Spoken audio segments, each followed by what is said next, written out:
feche teus olhos, vamos orar mais uma vez. Muito obrigado, Pai, porque nessa manhã nós temos a certeza da Tua presença em nosso meio. Muito obrigado porque o Senhor está aqui e muito obrigado pelo privilégio que nós temos também de estar em Tua casa. Nessa manhã nós pedimos que o Teu Espírito continue falando ao nosso coração, que nós possamos entender a Tua vontade para a nossa vida, que o Senhor nos use assim como cantamos, que a nossa vida seja um manancial, que flua o amor e a esperança que nós encontramos em Jesus. Nesse momento em que nós vamos falar da Tua palavra, nós pedimos a Tua orientação e pedimos também o Teu perdão e o Teu controle em nossa vida. Nós entregamos a nossa vida em Tuas mãos e nós o fazemos em nome de Jesus. Amém. Amém. Bom sábado. Nós estamos num sábado festivo em nossa igreja. Eu não sei se você reparou, mas hoje nós estamos comemorando o Dia Mundial do Jovem Adventista. E hoje também nós estamos num sábado festivo, porque nós teremos o novo nascimento de 3 pessoas que estarão entregando a sua vida publicamente a Jesus através do batismo. Se você é jovem, que tem entre 18 e 27, 30 anos, parabéns pelo seu dia, mas os jovens não são limitados a essa idade. O jovem mais jovem dessa igreja é meu amigo e ele tem mais de 80 anos. Jovem não significa apenas ser isento de rugas ou ter uma vida saudável correndo pelos parques. Jovem é aquele que tem uma força interior e que se disponibiliza para pregar o Evangelho de Deus. Seja muito bem-vindo à nossa comunidade. Eu espero que, enquanto nós estivermos com a Bíblia aberta, de alguma forma ela alcance você e que você encontre consolo, que você encontre fundamento na palavra de Deus e que nosso culto seja uma honra e uma glória ao nome do nosso Deus. Amém? Nós vamos começar hoje falando sobre um texto impactante que nós encontramos na Bíblia, no livro de Romanos, de autoria do nosso conhecido apóstolo Paulo. Mas antes da nossa leitura do texto, permita-me contextualizá-lo um pouco sobre quem era Paulo, e assim nós vamos poder entender melhor o que ele queria tanto nos dizer com esse texto. Nós sabemos que Paulo nasceu numa cidade chamada Tarso. Os irmãos sabem dessa cidade, era uma cidade universitária, uma cidade muito importante no mundo antigo, e Paulo nasceu numa família que era muito bem estruturada, tanto financeiramente quanto academicamente. E a história bíblica e alguns estudos nos permitem dizer que ainda na infância, Paulo foi para Jerusalém a fim de estudar com a mente mais brilhante da teologia daquele tempo, que era Gamaliel. Depois que Paulo estuda o farisaísmo, a teologia que eles tinham naquele tempo, Paulo retorna para a sua cidade natal, que é Tarso, e ele agora se forma em direito. Ele estuda as leis romanas, ele estuda até onde o seu direito lhe era permitido, e isso nós encontramos evidências na Bíblia, principalmente em Atos, capítulo 16, quando Paulo e Silas estão presos, e depois de serem açoitados e serem colocados de uma forma cruel na prisão, um pedido de liberdade lhes é concedido, e os irmãos conhecem a reação que o apóstolo teve. Ele exigiu que toda aquela liderança que o colocou na prisão viesse e pedisse desculpas para ele, porque ele também era um cidadão romano. Então a Bíblia nos permite entender que Paulo havia estudado direito nos seus dias. E Paulo era uma pessoa fantástica. Paulo é um homem que tinha uma personalidade muito forte. Ele lutava até o fim por aquilo que ele acreditava. Os irmãos conhecem a história. A caminho de Damasco, onde ele estava indo prender homens, mulheres, crianças, todos que professassem essa fé cristã, ele teve um encontro com Jesus. E a luz de Jesus brilhou de uma forma tão intensa e tão forte que Paulo perdeu a sua visão temporariamente, mas ele teve outra visão aberta, visão essa que não teria um ponto final depois daquele encontro com Jesus. Não é difícil nós entendermos por que Paulo era um perseguidor dos cristãos. É só fazer algumas perguntas. Como que um homem tão importante na sociedade como Paulo, como um homem que tinha tanto dinheiro, poderia conceber a ideia de um tal de Jesus, carpinteiro, tivesse mais seguidores do que ele? Onde esse Jesus tinha estudado? Em que escola tinha se graduado? Cadê o diploma? Paulo não conseguia entender isso. Enquanto ele era rodeado de pessoas estudadas, pessoas academicamente importantes em seus dias, ele ouvia falar que Jesus era seguido por pessoas pobres, pessoas talvez analfabetas, semi-analfabetas, pecadores, sofredores. Paulo não conseguia entender o motivo disso. Eles não conseguiam entender que o Messias, a quem eles tanto esperavam, fosse um Messias que falaria de amor, fosse um Messias que ficaria distante das espadas e instrumentos de guerra. Eles tinham uma expectativa muito grande por um Messias que os fosse livrar do poder romano, e agora ele fica sabendo de um Messias que apareceu dizendo que era para devolver a César aquilo que lhe era devido. Ele queria um Messias que através do sangue alheio pudesse colocar ali uma revolução e os livrar do poder de Roma, mas ele encontrava um Messias que falava e que olhava com amor. A verdade é que naquele tempo as pessoas esperavam que o Messias aparecesse e as pessoas não conseguiam conciliar a ideia de um Deus de amor como sendo o Messias. E a verdade é que esse amor alcançou o coração tão duro que Paulo tinha e o transformou. E esse mesmo amor que alcançou o coração de Paulo um dia é o mesmo amor que alcança o nosso coração hoje também. É o amor que transforma as pessoas, é o amor que tira as convicções erradas e o amor que nos permite entregar a nossa vida a Deus. Esse era o Paulo que nós temos na Bíblia. Um homem que antes era muito turrão, muito grosso, que tinha suas convicções erradas, mas que agora era uma pessoa feliz, uma pessoa que tinha um privilégio de acordar todas as manhãs e sentir a presença do Espírito com ele. Uma pessoa que antes perseguia um Jesus por suas falsas concepções religiosas e agora trabalhava ao lado de Jesus. E é por isso que nós entendemos de uma forma mais profunda o significado de alguns textos que ele escreveu em suas epístolas. Paulo era alguém que tinha saudades de Jesus todos os dias. Era alguém que tinha ansiedade por estar ao lado de Jesus. Alguém que queria terminar a pregação do Evangelho ainda em seus dias. Paulo resume muito bem o jovem adventista. Alguém que tem força, disponibilidade para terminar a pregação do Evangelho. E em Romanos, no capítulo 13, nós entendemos um pouco desse sentimento de urgência que Paulo tinha, quando nós começamos a ler os versos 11 e o verso 12. Você que nos acompanha pela internet, abra sua Bíblia, aonde você estiver, em Romanos capítulo 13. Nós vamos ler o verso 11 e o verso 12.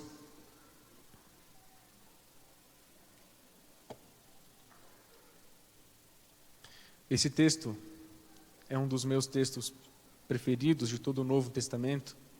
É um texto em que Paulo fala com muito sentimento. Romanos capítulo 13, no verso 11 e no verso 12, na minha versão diz assim: E digo isto a vós outros que conheceis o tempo. Já é hora de vos despertardes do sono, porque a nossa salvação está agora mais perto do que quando no princípio cremos. Vai a alta noite e vem chegando o dia. Deixemos, pois, as obras das trevas e revistamo-nos das armas da luz. Feche teus olhos. Bondoso Deus, esse texto é muito forte, é muito profundo. Existe muito sentimento ao redor de tudo que nós lemos aqui. E nesse momento, com a tua palavra aberta, nós pedimos que o que nós lemos, que fique registrado em nosso coração. E oramos em nome de Cristo Jesus. Amém. Repare que a primeira frase que nós lemos, e digo isso a vós outros que conheceis o tempo. Esse tempo que está escrito na Bíblia não é um tempo comum, como qualquer forma que você possa limitar o tempo. Esse aqui é outro tipo de tempo. Em Apocalipse capítulo 22, no verso 10, nós temos a mesma palavra grega que se refere a esse tempo. Quando a Bíblia fala assim, não encerre as profecias das palavras deste livro, até que venha o tempo, até que chegue o tempo. Quando a Bíblia fala, eu digo isso a vocês, a nós, que conhecemos o tempo, esse tempo aqui é o tempo final, é o tempo da volta de Jesus, e é muito diferente do nosso tempo em que nós vivemos hoje. Nós não podemos conciliar as duas coisas, o meu tempo e o tempo da volta de Jesus. O interessante é que a Bíblia fala em Lucas, no capítulo 12, e eu acredito que Paulo, quando escreveu esse texto, e quando falou que nós conhecemos o tempo, eu acredito que no fundo ele estava ecoando em seus ouvidos, na sua mente, aquilo que Jesus havia dito e aquilo que ficou registrado em Lucas, no capítulo 12. Continue com a sua Bíblia aberta, nós vamos ler ainda alguns versos. Lucas capítulo 12, no verso 54, a partir do verso 54, nós encontramos aquilo que Jesus deixou registrado em relação ao tempo. Lucas 12, no verso 54, na minha versão diz assim, Lucas capítulo 12, no verso 54, a minha versão diz assim: disse também às multidões: quando vedes aparecer uma nuvem no poente, logo dizeis que vem chuva, e assim acontece. E quando vedes soprar o vento sul, dizeis que haverá calor, e assim acontece. Hipócritas, sabeis interpretar o aspecto da terra e do céu, e entretanto não sabeis discernir essa época. Em outras versões, não sabeis discernir esse tempo. A preocupação de Jesus: vocês entendem muito bem do tempo de vocês. Vocês conseguem olhar o céu e vocês conseguem saber quando vai chover, quando vai estiar. E vocês não conseguem entender o meu tempo. E é muito fácil a gente perder muito tempo com o nosso tempo. E a gente acaba perdendo a noção do tempo espiritual que nos rodeia. E sabe o que é interessante? Deus levantou homens e mulheres que não viveram em seu tempo. Já ouviu essa frase? Homens e mulheres que, apesar de viverem no mesmo tempo que eu e você vivemos, a cabeça deles estava em outro tempo. E por isso eles são considerados homens e mulheres que foram fora do seu tempo, que viveram fora do seu tempo, desse tempo terreno. Eles viviam num tempo celestial. Eles viviam a iminência da volta de Jesus. Iminência essa que motivava o coração ansioso de Paulo pela volta de Jesus. Iminência essa que precisa mover o nosso coração também. Falando sobre tempo, o sábio Salomão, ainda inspirado por Deus, escrevendo os seus textos, os seus livros, ele nos deixa que há tempo para tudo.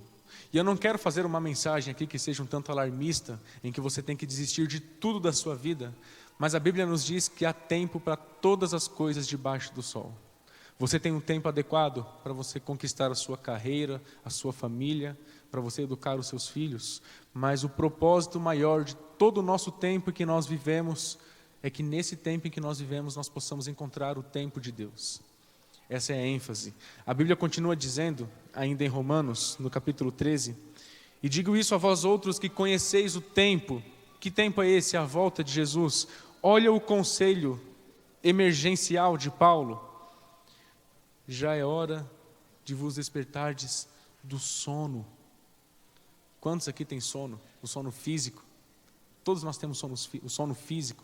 Inclusive alguns aqui já estão sentindo de uma forma mais real esse sono que eu me refiro.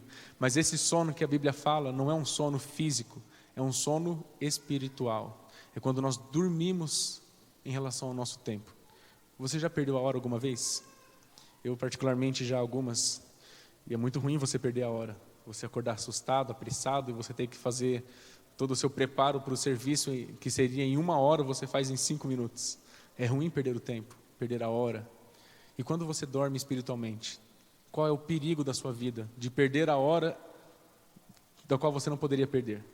De estar despreparado para a volta de Jesus. Nós não podemos perder o nosso tempo espiritual. Nós não podemos perder de vista a fé que nos permeia e a esperança da volta de Jesus. A Bíblia continua dizendo: já é hora de vos despertardes do sono, porque a nossa salvação está agora mais perto do que quando no princípio cremos. E a parte mais impactante do texto: vai a alta noite e vem chegando o dia. Deixemos, pois, as obras das trevas e revistamo-nos das armas da luz. Eu não sei se alguém aqui já teve o privilégio de acompanhar o amanhecer.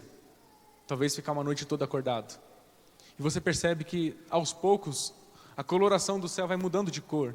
E aquilo é um momento bom que você tem em relação à natureza. Você se sente bem quando você vê o amanhecer acontecendo. Você sente que todas aquelas trevas da noite estão passando e que agora você vai ter um dia cheio de oportunidades para você viver. Isso era o que Paulo tinha na sua mente. Ele falava assim: tudo isso que nós vivemos são trevas. E vai a alta noite, está acabando. Está amanhecendo, o dia está chegando. Então deixe tudo aquilo que é correspondente às trevas em que nós vivemos e vamos nos revestir das armas da luz.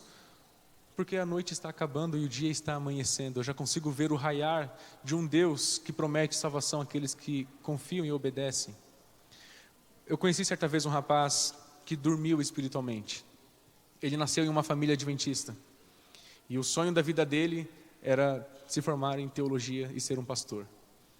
Só que ele, devido a alguns episódios tristes em que ele viveu, a sua vida espiritual começou a ficar sonolenta.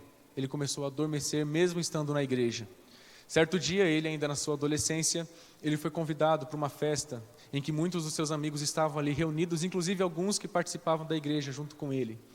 E ele conta que quando chegou nessa festa, ele começou a perceber que os seus amigos estavam felizes demais. Eles estavam rindo e parecia que era uma felicidade que ele nunca havia experimentado. E quando ele chegou mais perto para ver o que seria essa felicidade, ele percebe que os seus amigos estavam fumando maconha. E ele pensa, puxa, mas eu não sou feliz assim igual eles. Será que eu consigo ficar feliz experimentando o que eles estão usando aqui? E ele fala que aos seus 12, 13 anos, ele experimentou maconha pela primeira vez. E a partir daquele dia, daquela festa, tudo começou a ir como uma bola de neve. Um efeito em que ele não conseguia mais parar. Ele começou a entrar no mundo das drogas e por causa do nosso horário, não vou poder contar todos os detalhes, mas ele começou a ficar viciado ainda muito cedo. Ele vinha de uma família também, igual a de Paulo, que tinha dinheiro, e ele chegou num momento em que ele não conseguia mais morar com seus pais. Por Deus, alguém chegou para ele e ofereceu um bom emprego, com um bom salário em uma outra cidade. Ele acatou essa oferta, ele se mudou, e naquela cidade nova, desconhecida para ele, o vício voltou a bater a porta.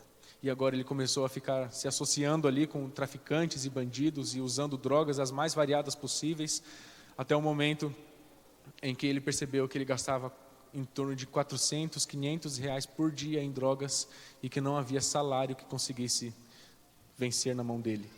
Ele não tinha mais dinheiro, ele foi expulso da casa, da empresa a qual ele vivia e agora ele precisava de um lar. E os únicos que ofereceram algum espaço para ele eram os bandidos e ele foi morar numa favela. Ele tinha consigo no coração o seguinte, eu vou morar nessa favela, mas eu não vou ser um traficante. Eu entendo a distância que o meu vício tem do crime. Eu não vou ser um traficante, eu só quero ser um viciado. E ele continuou mantendo ali o seu vício, até o momento em que todo o dinheiro que ele recebeu pelos direitos trabalhistas se acabaram, não tinha mais dinheiro, e agora ele precisava manter o vício, e teve que vender os seus esforços, a sua habilidade de conversar. Ele era uma pessoa de destaque onde passa, e ele começou a trabalhar com os traficantes e se envolveu no mundo do crime, tudo num efeito de bola de neve. Ele conta que por vezes ele se lembrava daquilo que ele vivia na igreja. Ele conta que aquilo trazia saudade para o coração dele, mas ele estava tão adormecido que ele não conseguia mais parar para pensar em uma possível volta. Esses dias eu conversei com um rapaz que estava no mundo e agora está na igreja, e eu perguntava o que você sentia quando você estava longe de Deus.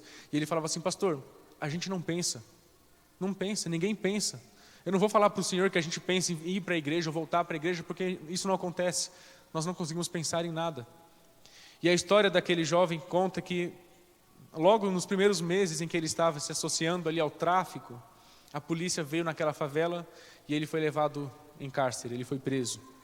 E na prisão ele tinha ali uma facção que era correspondente aos bandidos da qual ele trabalhava e que ele acreditava que eram seus amigos. E na prisão ele não tinha ninguém, porque os seus amigos o abandonaram.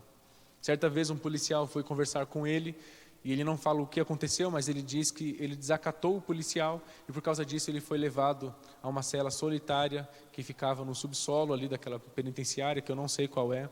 E ele contando que ele ficou ali 27 dias sem poder sair dali. E ali era um lugar escuro, ele não podia ter acesso ao sol, às outras pessoas, e ele ficava ali os 27 dias junto com os ratos que haviam naquela cela, porque ele não podia sair dali. Ele conta que naquele momento ele se lembrou desse texto de Paulo, e ele sabia que ele não teria mais como poder acordar desse sono espiritual que ele tinha. Então ele resolveu fazer uma oração a Deus. Ele falou assim, Deus, eu não sei se o Senhor existe. E se o Senhor existe, eu não sei se o Senhor está me ouvindo aqui de onde eu estou. Mas se o Senhor estiver me ouvindo, tira a minha vida, porque eu não quero viver nessas condições. E ele começou a procurar em todos os palmos que tinha naquela pequena cela que ele estava preso, alguma coisa que o pudesse fazer tirar a sua própria vida, como um cadarço ou qualquer outra coisa, uma pedra, não sei. E ele conta que não tinha nada, mas de repente ele encontrou uma Bíblia. E quando ele encontrou aquela Bíblia, ele ficou com mais raiva de Deus ainda. E ele conta que naquele momento ele começou a ofender a Deus, a brigar com Deus, porque aquela situação para ele era muito humilhante. A família não sabia onde ele estava, nenhum amigo dele, que ele acreditava que eram seus amigos, também não estavam nem aí para ele, ele estava sozinho e aparentemente ele estava sem Deus. Mas ele contando que quando ele foi para aquela prisão, ele conseguiu levar consigo um pouco das drogas que ele era viciado no seu bolso. E ele então pensou, bom, tem essa Bíblia aqui, eu sei que a Bíblia é uma coisa de Deus, mas eu vou pegar aqui as páginas finais da Bíblia, que tem os mapas e concordância e os auxílios, e eu vou começar a usar isso aqui para fumar as minhas drogas. E por 27 dias ele foi fumando literalmente algumas páginas da Bíblia, até que alguns capítulos do Apocalipse também foram comprometidos pelo seu vício. Ele fala que em dado momento ele começou a ler o livro de Jó. E ele começou a ver a história de Jó, e ele começou a se identificar com Jó. Porque no seu testemunho, e isso está registrado na internet, depois você pode procurar, ele fala que ele viu em Jó a figura em que ele estava vivendo agora. Alguém que perdeu tudo, alguém que perdeu os amigos, alguém que era solitário. Mas ele falava assim, a diferença da minha vida para a de Jó, eu tinha procurado aquela vida que eu estava vivendo, e Jó não. Jó era inocente. E aquilo começou a enchê-lo de emoção, até o ponto em que ele leu o capítulo 19 de Jó inteiro, e ele adormeceu. Ele dormiu chorando ao lado de Deus, e ele conta que, em seguida ele acorda com uma voz que dizia assim, a paz do Senhor, a paz do Senhor. E ele acordou assustado, levantou, começou a olhar dentro da cela, ver se tinha alguém ali, não tinha ninguém, e o nome continuou dizendo, a paz do Senhor. E ele, tentando ver quem era, e aquela voz chamou pelo nome dele, Mateus, eu sei que você está aí. Ele falou que abriu aquela portinha assim, que os guardas colocam a comida, ele colocou o rosto para fora e falou assim, eu estou aqui. E o rapaz falou assim, olha, eu vim aqui porque Deus me mostrou o seu sofrimento. E Deus me disse que já é hora de você acordar, porque a sua salvação está mais próxima do que você acreditava no princípio. Deus me mostrou o seu sofrimento, e eu quero ler um texto da Bíblia com você. E ele, assustado com aquela abordagem que ele tinha recebido, o rapaz falou assim, eu quero que você abra a sua Bíblia no livro de Jó, e no capítulo 19. E ele pensou, puxa, como que ele sabia que eu estava lendo o capítulo 19 de Jó? E eles começaram a ler juntos o capítulo 19, principalmente aquele verso bonito que fala, eu sei que o meu Redentor vive. E aquilo começou a encher de esperança o coração do jovem Mateus. E no final aquele homem falou assim, olha, continue lendo o livro de Jó e veja que Deus mudou a vida de Jó assim como Ele pode fazer com a sua vida.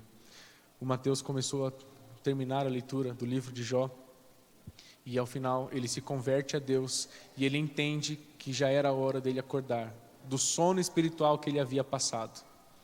O Mateus, depois que saiu da prisão, começou a estudar a Bíblia de uma forma mais profunda, mais intensa. Eu conheci o Mateus no seminário de teologia, ele estudou comigo os 4 anos na mesma sala que eu estudei, e hoje ele é pastor em Minas Gerais. E ele fala, eu acordei espiritualmente, eu abri os meus olhos, eu já não estou mais dormindo espiritualmente. Você tem dormido espiritualmente? Você tem levado a sua vida como aquelas pessoas que por mais que os seus olhos estejam abertos, você olha para elas e vê, essa pessoa está cega, essa pessoa não está enxergando. Sabe quando você vai dar estudos bíblicos para alguém e você se esforça em toda a sua boa vontade, sua disposição, e você começa a falar todas as provas bíblicas e você olha para aquela pessoa que por mais que os seus olhos estejam abertos, está cega, ela não consegue enxergar o que a Bíblia tem para ela.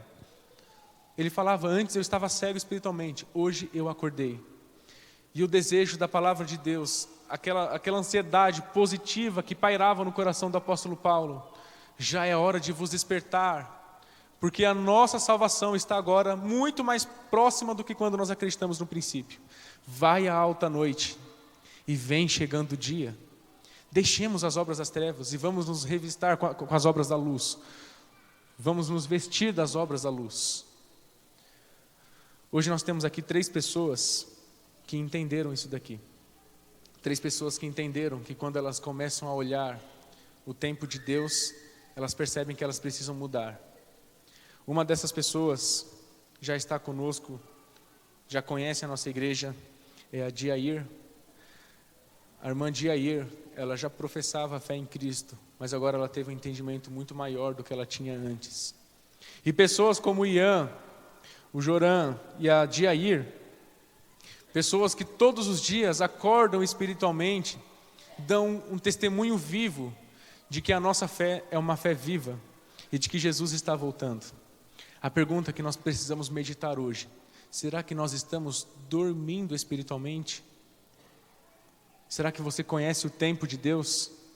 Será que quando você vem à igreja e você sente essa brisa suave que o frescor do Espírito lhe proporciona, será que você consegue distinguir que isso não é uma obra do acaso? Que todas as manhãs, quando você para pensar em Deus, você sente o convite de Deus lhe chamando? Será que você consegue entender os sinais do tempo de Deus? Quando você olha para o nosso céu e quando você entende a mudança dos tempos, será que você tem a mesma capacidade de observar as mudanças do tempo que Deus lhe proporciona? Meu irmão, se você tem dormido espiritualmente, eu faço minha agora as palavras do apóstolo Paulo: já é hora de vos despertardes, porque a nossa salvação está chegando. E no céu não haverá espaços para aqueles que foram negligentes e que ficaram dormindo nas muitas coisas que a sua vida lhe trouxe. Nada nesse mundo é proporcionalmente maior ou igual àquilo que Deus lhe oferece. Não vale a pena ficar dormindo. Se até aqui você esteve dormindo em sua fé, aproveite esse momento em que Deus está disposto a lhe dar uma folha em branco e escreva ao lado de Deus uma nova história. Que Deus lhe abençoe e que nós possamos entender que já é hora de nos despertar para a salvação que nos é chegada. Amém?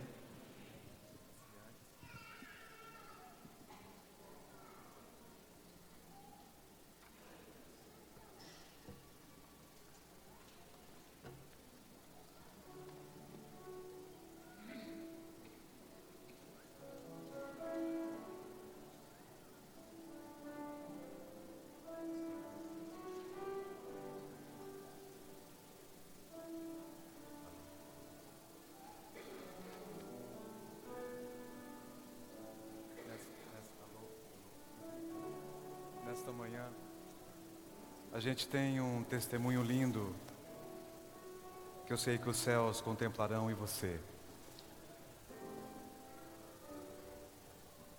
A irmã Diair, há 43 anos ela segue a Jesus Cristo, mas há uns 8 meses atrás ela começou a se aprofundar mais na palavra, começou a compreender melhor os evangelhos, e ela se rende nesta manhã ao apelo do seu irmão, querido irmão Hildo, a nossa comunidade JuVV, que desde julho do ano passado, com muita oração, junto com a irmã Dice, eles têm ido a Araucária para pregar o evangelho para a querida irmãzinha. E é mana de coração, mana de família, né, irmão Hildo? E nesta manhã nós estamos muito felizes, porque depois de 43 anos, ela aceitou o Evangelho Adventista, o Evangelho de Jesus. E nesta manhã, ela tomou a sua decisão ao lado da sua família de descer as águas.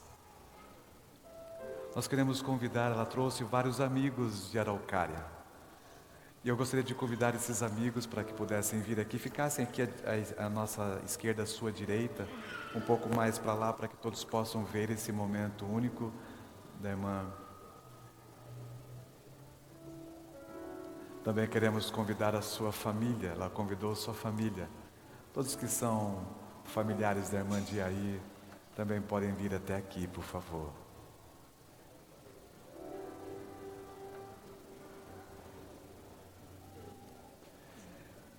Vejam que coisa linda. Alguém escreveu certa vez que o batismo não foi feito para salvar uma pessoa. O batismo foi instituído por Jesus Cristo para salvar o próprio Evangelho. Porque ninguém desce aqui sozinho, sempre ao lado de família, ao lado de amigos. E todos nós nos alegramos com uma decisão. porque a cada decisão que é tomada, você e eu sabemos que é um grande sinal de que a porta da graça ainda está aberta, que o Evangelho ainda está sendo pregado, que o Espírito Santo ainda está falando e que a oportunidade hoje é dada para você e para mim mesmo, para salvação e perdão dos nossos pecados. E essa família que a senhora ama, né, irmã Jair? Esse povo, a senhora conhece todo mundo aqui? A senhora conhece todos esses que estão aqui? Conhece? Eu conheço, mas eu não enxergo bem. Ela disse que ela conhece todos vocês, mas não está conseguindo vê-los direitinho porque ela está sem óculos.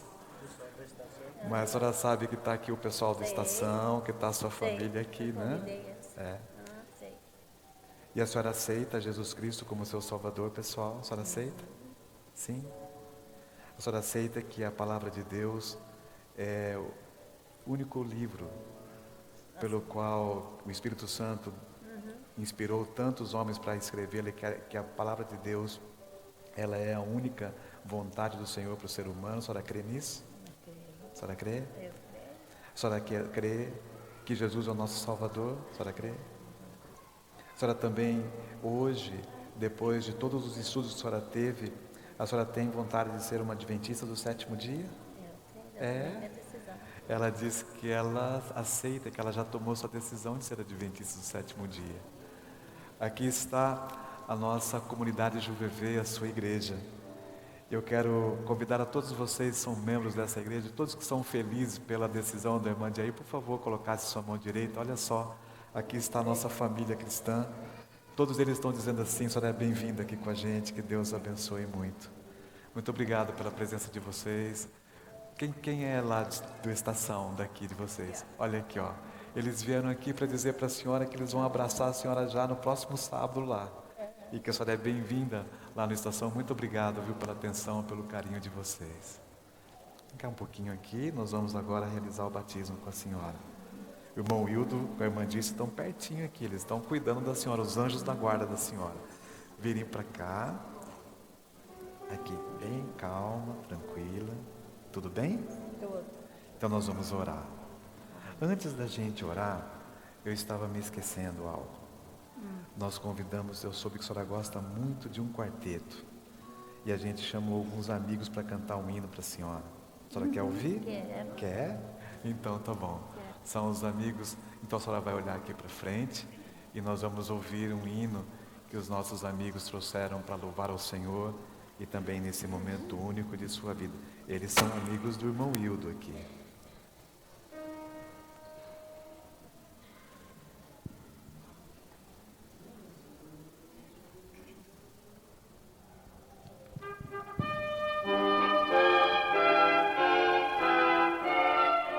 Soe a trombeta anunciando aos milhões, breve Jesus voltará. Ondas do mar com poder ecoar. Cristo em breve, Cristo em breve virá.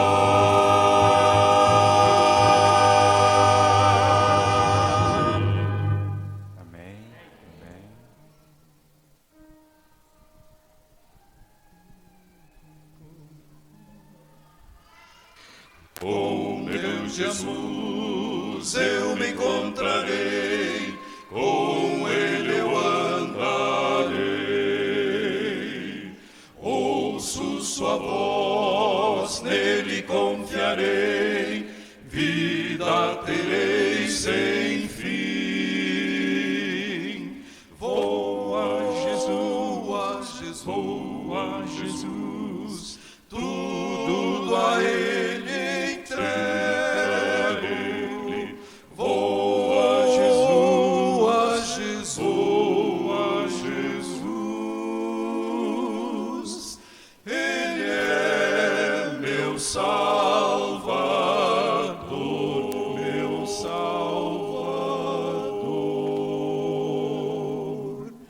Ao meu Jesus tudo entregarei, pois Ele ama a mim. Dele é o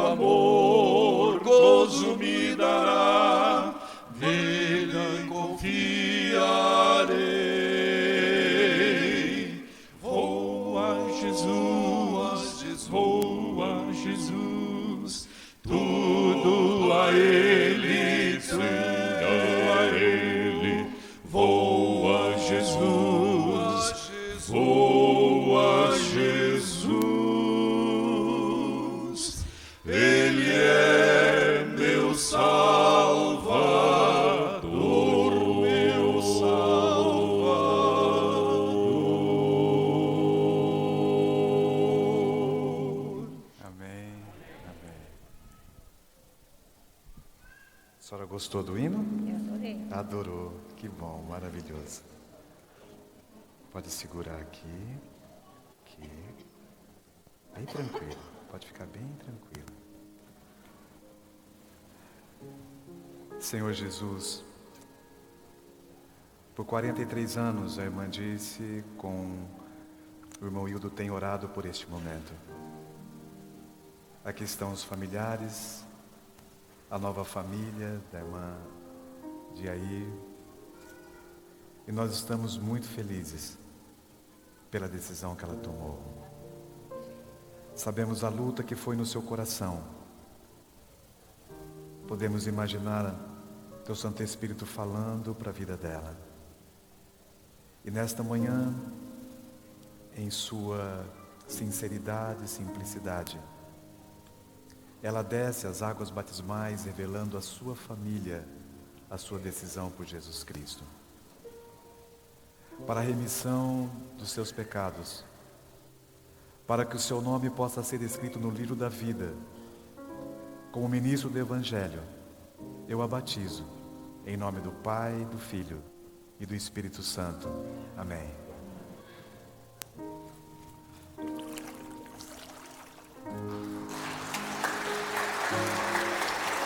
Tudo bem? Tudo. Amém. Louvado seja Deus. Bem, opa. Que maravilha.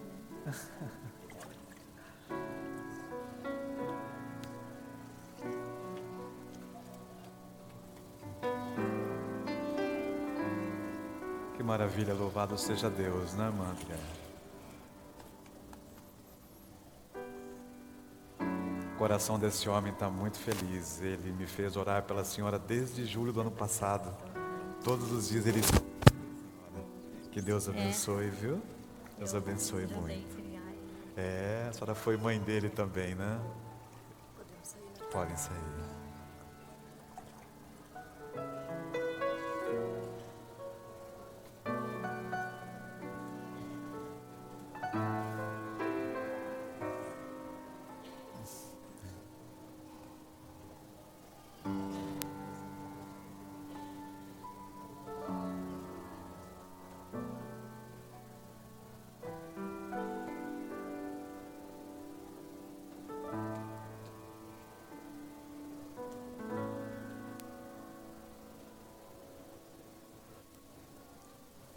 Cada batismo tem sua história.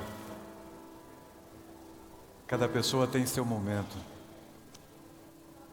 E a gente se impressiona de ver como que o Evangelho vai, através da iluminação do Espírito, vai tocando em pessoas. O conhecimento de Deus vai se abrindo. E as decisões vão sendo tomadas. Mas uma coisa eu queria dizer para você é como é lindo a gente ver pessoas como a irmã Dulce e o irmão Hildo saindo daqui de Curitiba todos os sábados à tarde para irem estudar a palavra de Deus com essa irmã ali em Araucária. Quantas vezes ele me procurou aqui na sala pastoral para dizer: pastor, vamos se ajoelhar, vamos orar juntos. Eu preciso da iluminação de Deus para que Deus me use como instrumento na pregação da palavra. Você já experimentou isso? Ser um instrumento nas mãos de Deus para levar salvação para as pessoas. Eu confesso para você que cada dia que eu venho aqui, para mim é uma nova história. É um novo momento, é uma nova emoção. Porque a gente compartilha com famílias histórias diferentes, mas do mesmo Deus, do mesmo Cristo, que veio aqui e morreu numa cruz, não semelhante a esta, mas esta simbolizando a dele, e dizendo para você e para mim mesmo que um Deus fez para poder alcançar meu coração e o seu. Venha, Ian e Yoran são dois irmãos.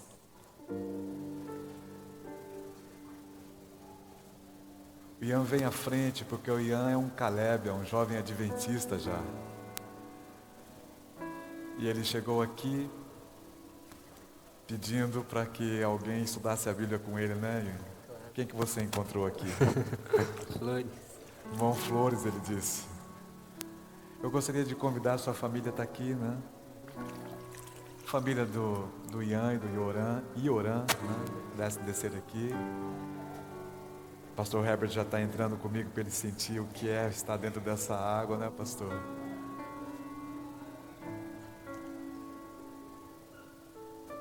Posso contar um pouquinho da sua história? Claro.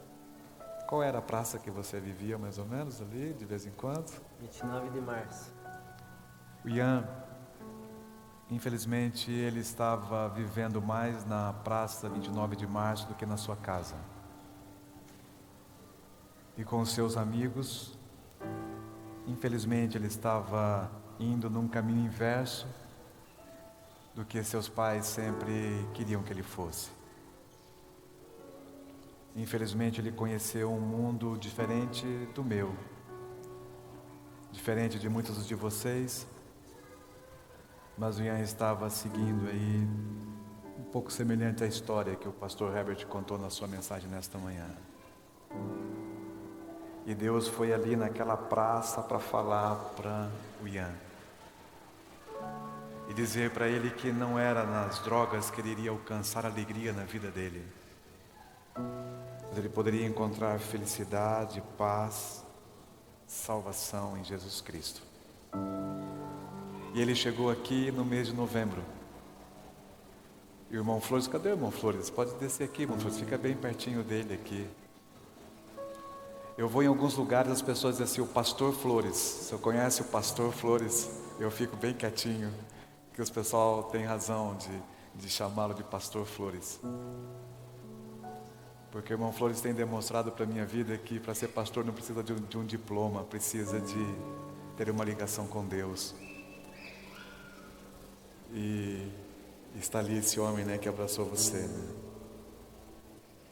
E o Oran veio junto, né, Oran? A gente está muito contente por você estar aqui.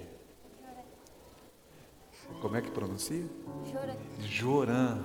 Eu olhei um H e um O e já estava no Roran. Desculpa. Joran. E nós estamos felizes nessa manhã por Deus ter trazido vocês dois aqui. Vamos pegar o mais velho para ele ficar molhado mais tempo na água também? Então vem cá, Ian.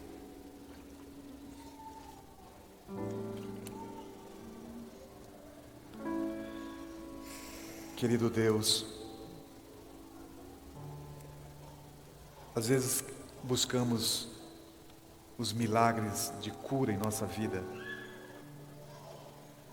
Às vezes buscamos milagres materiais.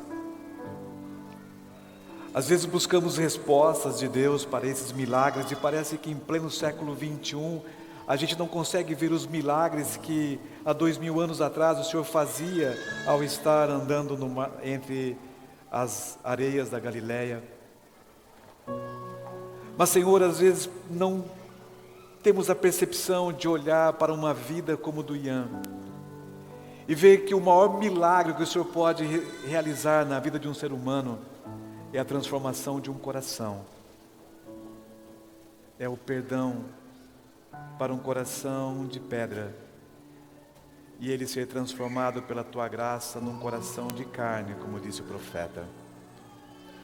Nós estamos felizes nesta manhã porque o Ian, ele expressa o milagre vivo da pós-modernidade, onde o Espírito Santo toca no coração de um jovem como o dele, o tira da praça 29 e traz aqui para a rua Arthur Loyola, número 70. E dentro do teu templo, esse grande milagre acontece, a transformação da vida de um jovem, que nesta manhã sente tua paz, sente teu amor, e aceita o Senhor Jesus Cristo como seu caminho, a sua verdade e a vida.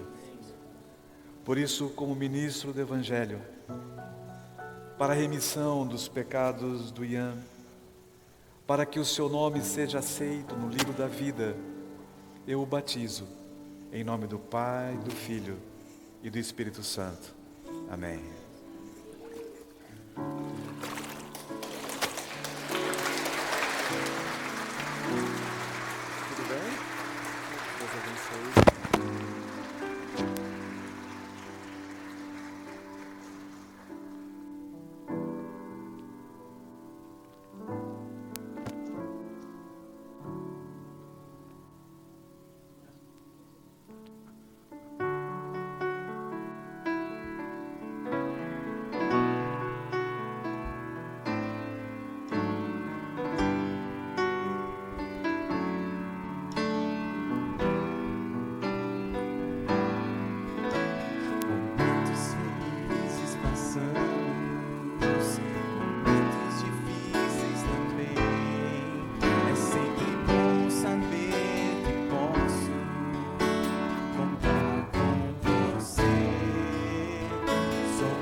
Alô? Eu levei um abraço tão forte que desligou meu microfone. Não, está perdoado, está perdoado. Você escutou a última frase? Você é mais do que amigo. Você e o Joran. Vocês são nossos irmãos. E nessa jornada, Ian, está aqui essa família linda de jovens, de irmãos, dizendo para você, olha, que família linda que você tem aqui, que vocês têm. E o Joran estava me dizendo aqui que já fez sua inscrição no Desbravador. Daqui a pouco você vai ver a galera descendo ali do clube. E vai ser de arrepiar essa moçada do clube. Que Deus te abençoe, Joran. A gente vai realizar teu batismo.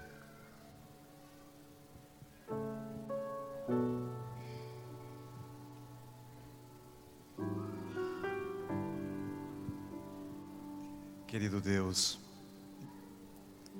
o Joran veio com seu irmão. Entrou aqui pelas escadas desta igreja. Mas o seu coraçãozinho juvenil, ele começou a subir outras escadas. E pela fé ele subiu as escadas do Calvário. E em degrau em degrau ele foi formando amigos. Até que pela fé ele tocou nos pés de Jesus Cristo. Seus olhos também, como do seu irmão, se voltaram ao passado. E ele entendeu teu sacrifício, Jesus Cristo, na cruz do Calvário. Por isso, ainda jovem, o Joran aceita o Senhor como o Senhor de sua vida. E nós oramos nesta manhã para que através do seu sacrifício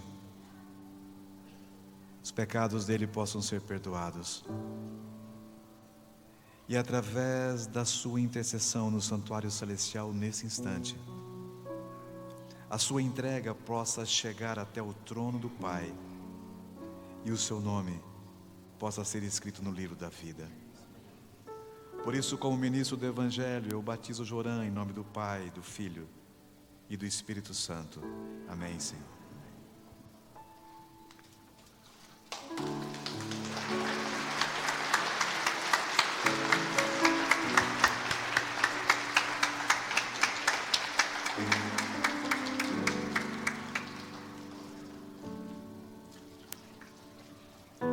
Colocai-vos em pé, vamos orar?